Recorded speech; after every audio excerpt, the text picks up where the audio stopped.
Pada hari Minggu, tanggal 6 Oktober 2024, sidang perkara pidana dengan nomor registrasi nomor 123-PID.B-2024-PN Samarinda akan dilaksanakan pada hari ini. Majelis Hakim memasuki ruang sidang, hadirin dimohon berdiri.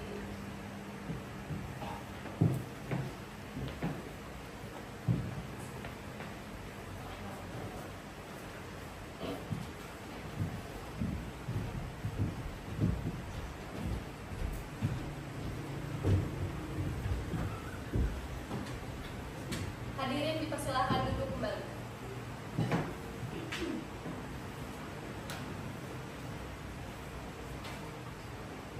Sidang perkara pidana pengadilan negeri yang memeriksa dan mengadili perkara nomor register nomor 123-PID.B-2024-PN Samarinda atas nama terdakwa Soeharto Trisnadi dinyatakan dibuka dan terbuka untuk umum.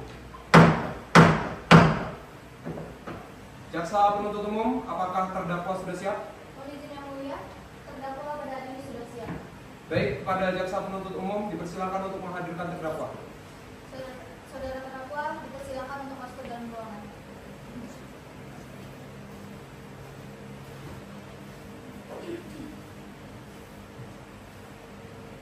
Baiklah, saya akan menanyakan identitas saudara sebagaimana yang telah terdapat di dalam BAP. Nama lengkap, Soeharto Trisnadi, tempat tanggal lahir, Samarinda, 29 Mei 2000, umur, 24 tahun, jenis kelamin, laki-laki, kebangsaan, Indonesia, alamat atau tempat tinggal, Jalan KH Harun-Nafsi, RT 12, Kelurahan Dalam, Kecamatan Majalah Gede, Kota Samarinda. agama, Islam, pekerjaan. mahasiswa. Saudara terdakwa, apakah saudara dalam keadaan sehat baik jasmani maupun rohani? Ya, saya dalam keadaan sehat, baik jasmani maupun rohani, dan saya siap mengikuti sidang tadi.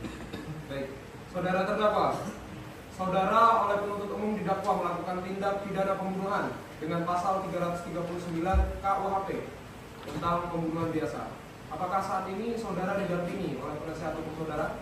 Ya, saat ini saya didampingi oleh penasihat hukum saya, yaitu saudari Nadira Awi. Betul, mereka penasihat hukum saudara? Ada. Baik. Saudara penasihat hukum, apakah saudara membawa surat kuasa khusus dari terdakwa dan atau kantor advokat saudara? Jika ada, mohon ditunjukkan. Ini majelis hakim, kami membawa.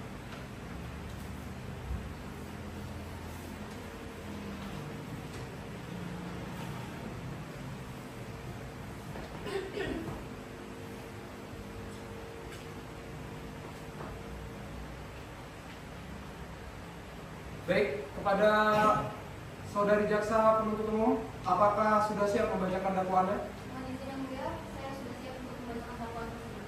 Baiklah, silakan dibacakan. Surat dakwaan nomor registrasi 123-PID.B-2024 Pengadilan Negeri Samarinda. Identitas terdakwa nama lengkap Soeharto Trisnadi, tempat tanggal lahir Samarinda 29 Mei 2000, umur 23 tahun, jenis kelamin laki-laki, alamat tempat tinggal Jalan KH Harun-Nafsi, RT 12, Kelurahan Rapak Dalam, Kecamatan Majalah Gede, Kota Samarinda, Kalimantan Timur. Perihal penahanan oleh penyidik pada tanggal 5 Juli 2024 hingga 4 Agustus 2024. Kemudian penahanan oleh jaksa penuntut umum sejak tanggal 1 September sampai dengan 20 September 2024.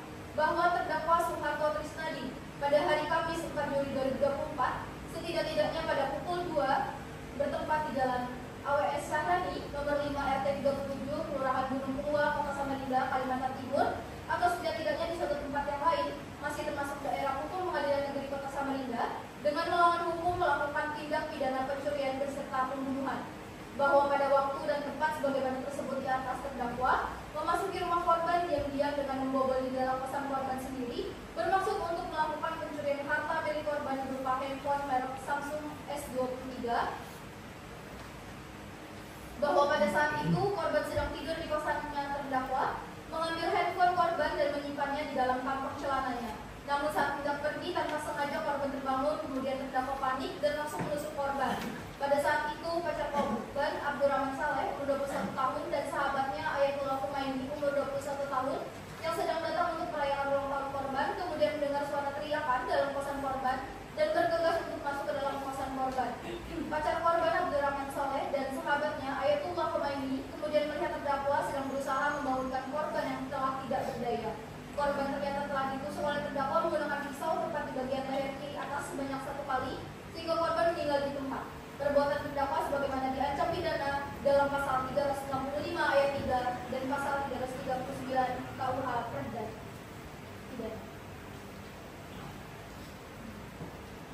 Baik, saudara terdakwa, apakah saudara terdakwa mengerti dengan dakwaan yang dibacakan oleh jaksa penuntut umum?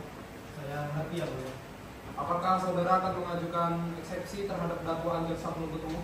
Untuk eksepsi saya sarankan sepenuhnya kepada penasihat hukum saya yang mulia. Apakah penasihat hukum terdakwa akan mengajukan eksepsi? Iya yang mulia. Baik, silakan untuk penasihat hukum membacakan eksepsinya.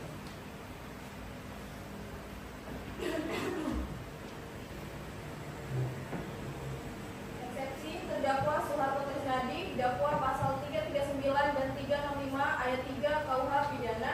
Majelis hakim dan saudara penuntut umum yang kami hormati, setelah kami tim penasihat hukum mempelajari surat dakwaan jaksa penuntut umum tertanggal 27 September 2024 terhadap terdakwa yang dibacakan oleh jaksa penuntut umum dalam sidang tanggal 6 Oktober 2024, maka pada sidang hari ini perkenankanlah kami tim penasihat hukum mengajukan dan membacakan eksepsi yang selengkapnya adalah sebagai berikut. Bahwa surat dakwaan jaksa penuntut umum adalah obskur, libel, tidak jelas dan kabur, dan oleh karenanya tidak memenuhi syarat material surat dakwaan sebagaimana dimaksudkan dalam pasal 143 ayat 2 huruf B KUH. Alasannya sebagaimana diuraikan sebagai berikut. Pertama, pasal 143 ayat 2 huruf B KUHP menetapkan syarat tentang isi surat dakwaan adalah harus berupa uraian secara cermat, jelas dan lengkap mengenai tindak pidana yang didakwakan dengan menyebut waktu dan tempat tindak pidana dilakukan. Kedua, bahwa yang dimaksudkan dengan cermat, jelas dan lengkap tidak saja menyebut seluruh unsur beserta dasar hukum pasal dari peraturan perundang-undangan pidana yang didakwakan, melainkan juga menyebutkan secara cermat, jelas dan lengkap tentang unsur-unsur tindak pidana pasal yang didakwakan yang harus jelas pula kaitannya atau hubungannya dengan peristiwa atau kejadian nyata yang didakwakan. Ketiga, bahwa dalam surat dakwaan tidaklah jelas atau kabur antara unsur-unsur tindak pidana pasal 339 KUHP yang didakwakan dengan peristiwa yang didakwakan. Dengan kata lain, unsur-unsur pasal yang didakwakan dan dimuat dalam surat dakwaan tidak relevan dengan peristiwa yang didakwakan. Pertama, perbuatannya pencurian dan dilakukan oleh satu orang dengan cara kekerasan dan perbuatan lain di luar kekerasan dan perlakuan tidak menyenangkan. Keempat, bahwa berdasarkan unsur pasal 339 KUHP di atas, dakwaan yang diberikan oleh JPU tidak jelas, baik wujudnya maupun kaitannya atau hubungannya dengan peristiwa yang didakwakan oleh jaksa penuntut umum, terutama mengenai subjek yang melakukan, yaitu apakah kematian disebabkan oleh kekerasan yang dilakukan terdakwa tidak sengaja atau karena unsur kesengajaan. Kelima, bahwa dakwaan tidaklah jelas atau kabur antara unsur-unsur tindak pidana pasal 339 KUHP yang didakwakan oleh jaksa penuntut umum dengan peristiwa yang didakwakan. Dengan kata lain, unsur-unsur pasal yang didakwakan dan dimuat dalam surat dakwaan tidak selaras dengan peristiwa yang didakwakan. Perbuatannya pencurian dan pembunuhan tidak sengaja, bertujuan untuk pembelaan diri. Karena bahwa berdasarkan unsur-unsur pasal 339 KUHP di atas, dakwaan yang diberikan oleh jaksa penuntut umum tidak jelas, baik wujudnya maupun kaitannya atau hubungannya dengan peristiwa yang didakwakan oleh jaksa penuntut umum, terutama mengenai tujuan perbuatan ialah apakah perbuatan dilakukan untuk mempermudah melepaskan diri, sedangkan berdasarkan fakta hasil BAP bahwa terdakwa tidak membawa senjata tajam apapun. Berdasarkan atas keberatan sebagaimana diuraikan di atas, maka kami, tim penasihat hukum terdakwa mohon agar majelis hakim memutuskan tentang eksepsi ini sebagai berikut. Pertama, menerima eksepsi tim penasihat hukum terdakwa dengan alasan-alasannya. Kedua, menyatakan bahwa surat dakwaan jaksa penuntut umum nomor registrasi 123-PID.B/2024 Pengadilan Negeri Samarinda tertanggal 27 September 2024 adalah batal demi hukum. Ketiga, mengembalikan berkas perkara pada jaksa penuntut umum. Atau apabila majelis hakim yang mulia atas dasar pertimbangannya berpendapat lain, kami selaku penasihat hukum terdakwa memohon putusan yang seadil-adilnya. Demikian eksepsi kami sampaikan untuk diketahui dan dipertimbangkan. Semoga Tuhan yang Maha Mulia sehingga dapat memutus perkara ini seadil-adilnya. Hormat kami, tim penasihat terdakwa dan bila mulia SH MH. Terima kasih. Baik. kepada saudari jaksa penuntut umum, apakah saudari akan menanggapi pernyataan eksepsi yang disampaikan oleh penasihat hukum terdakwa? Dengan izin yang mulia, dari pihak penasihat jaksa penuntut umum akan menanggapi eksepsi itu. Baik. Silakan. Baik, tanggapan penuntut umum terhadap eksepsi tim penasihat hukum terdakwa Soeharto didakwa pasal 339 dan 365 ayat 3 Kitab Undang-Undang Hukum Pidana. Yang terhormat Ketua dan anggota Majelis Hakim, yang terhormat terdakwa dan tim penasihat hukum, serta hadirin persidangan.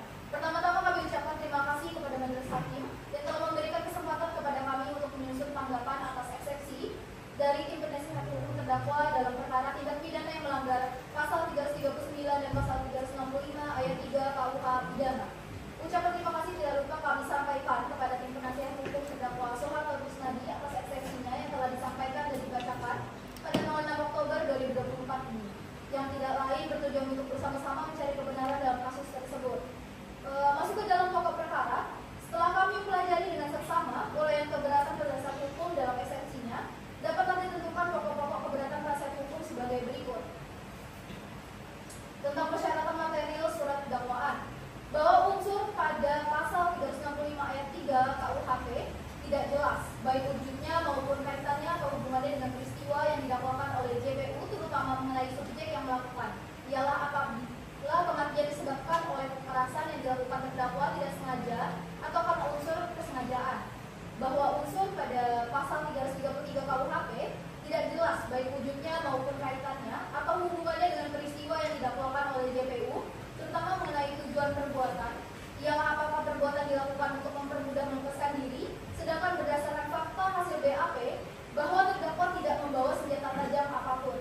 Kemudian tanggapan atas eksepsinya adalah tanggapan secara material. Yang pertama, bahwa tim penasihat hukum terdakwa kurang memahami alur yang terjadi dalam perkara ini, bahwa penusukan yang dilakukan oleh terdakwa dikarenakan terdakwa panik dengan terbangunnya korban, dengan maksud agar korban tidak berteriak, merupakan kematian yang disebabkan oleh kekerasan yang dilakukan oleh terdakwa, dan jelas dalam BAP dijelaskan bahwa terdakwa melakukan penusukan karena panik.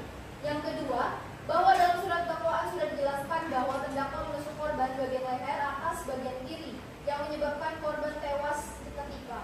Logikanya adalah tindakan tersebut sudah pasti ditunjukkan agar mempermudah melepaskan diri dari kejahatan yang dilakukannya. Kemudian kesimpulan yang dapat kami ambil, Majelis Hakim terhormat dan tim penasihat hukum yang kami hormati, berdasarkan uraian kami di atas, kami jaksa penuntut umum telah sampai pada kesimpulan sebagai berikut. Yang pertama, surat dakwaan dalam perkara ini telah disusun secara cermat, jelas dan lengkap sesuai dengan ketentuan perundang-undangan. Yang kedua, eksepsi dari tim penasihat hukum telah melampaui lingkup eksepsi karena telah menjangkau materi yang menjadi objek pemeriksaan sidang. Oleh karena hal-hal di atas, kami jaksa penuntut umum memohon agar Majelis Hakim memeriksa dan mengadili perkara ini, menetapkan hal-hal sebagai berikut. Yang pertama, menolak keberatan atau eksepsi yang dilakukan oleh penasihat hukum terdakwa yang diajukan pada tanggal 4 Oktober 2024. Yang kedua, menerima dakwaan dan tanggapan jaksa penuntut umum atas eksepsi tersebut. Dan yang ketiga, melanjutkan memeriksa dan mengadili perkara ini berdasarkan surat dakwaan penuntut umum yang dibacakan pada tanggal 6 Oktober 2024 dengan nomor registrasi 123/PID-B/2024 Pengadilan Negeri Samarinda. Demikian surat tanggapan atas eksepsi tim penasihat hukum yang kami bacakan di muka sidang pada hari ini tertanggal 6 Oktober 2024. Jaksa penuntut umum Polisi Sakinah Razade SHMH. Terima kasih. Apakah dari penasihat hukum akan menanggapi pernyataan lisan dari pihak JPU? Mohon izin yang mulia, kami tetap pada nota pembelaan kami. Baik, dikarenakan jaksa penuntut umum tetap pada pembelaan pada tuntutan sebelumnya dan penasihat hukum dari pihak terdakwa tetap pada nota pembelaannya, maka agenda sidang adalah pembacaan putusan selah. Namun untuk melaksanakan SEMA nomor 2 tahun 2014 tentang penyelesaian perkara pada tingkat pertama dan tingkat banding tentang lingkungan peradilan, mari kita bersama-sama menyusun kalender terlebih dahulu. Baik, pertama adalah pembacaan putusan selah. Dari Majelis Hakim memerlukan waktu selama 7 hari untuk menyiapkan putusan selah. Maka untuk itu sidang pembacaan putusan selah akan dilaksanakan pada tanggal 13 Oktober 2024 yang akan datang. Kepada panitera, tolong untuk dicatat tanggalnya. Selanjutnya adalah pembuktian dari jaksa penuntut umum. Jaksa penuntut umum memerlukan waktu berapa hari untuk menyiapkan alat buktinya? Mohon izin yang mulia, sekiranya diberikan 7 hari yang mulia. Baik, karena jaksa penuntut umum butuh waktu selama 7 hari, maka akan dilanjutkan pada tanggal 20 Oktober 2024 yang akan datang. Selanjutnya dari penasehat hukum, apakah akan menghadirkan saksi atau ahli? Mohon izin yang mulia, kami akan menghadirkan saksi atau ahli. Baik, butuh berapa hari untuk menghadirkan saksi atau ahli? Kami membutuhkan waktu 7 hari. Selanjutnya untuk penasehat hukum serta pemeriksa terdakwa akan dilaksanakan pada tanggal 27 Oktober 2024 yang akan datang. Selanjutnya itu adalah pembacaan surat tuntutan. Jaksa penuntut umum memerlukan waktu berapa hari untuk menyiapkan surat tuntutannya? Mohon izin yang mulia, kami membutuhkan waktu 7 hari untuk menyiapkan surat tuntutan tersebut. Jadi untuk pembacaan surat tuntutan akan dilaksanakan pada tanggal 3 November 2024. Selanjutnya, apakah ada nota pembelaan dari penasihat hukum? Mohon izin yang mulia, ada. Butuh berapa hari? Kami membutuhkan 7 hari untuk penyusunan nota pembelaan. Untuk pembacaan nota pembelaan akan dilaksanakan pada tanggal 10 November 2024. Namun setelah pembacaan nota pembelaan selanjutnya putusan akhir. Bagaimana? Untuk melaksanakan putusannya, majelis hakim memerlukan waktu selama 7 hari. Nantinya putusan akhir akan dibacakan pada tanggal 17 November yang akan mendatang. Apakah dari tanggal-tanggal yang kita sepakati ada yang keberatan atau ingin diubah? Tidak ada yang mulia. Baik, kepada jaksa penuntut umum, penasihat hukum, dan terdakwa harap maju ke depan untuk menandatangani kalender kontrak yang telah disepakati.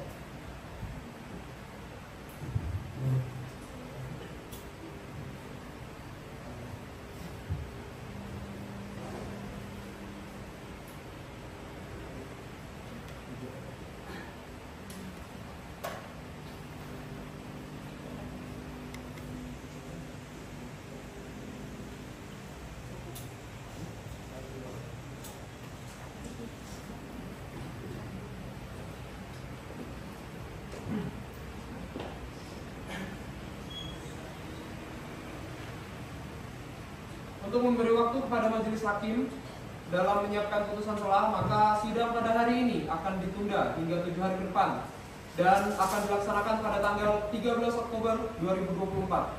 Diperintahkan kepada jaksa penuntut umum untuk tetap menghadirkan terdakwa pada sidang berikutnya. Baik yang mulia. Untuk itu, sidang ditunda dan ditutup. Sidang telah selesai, majelis hakim akan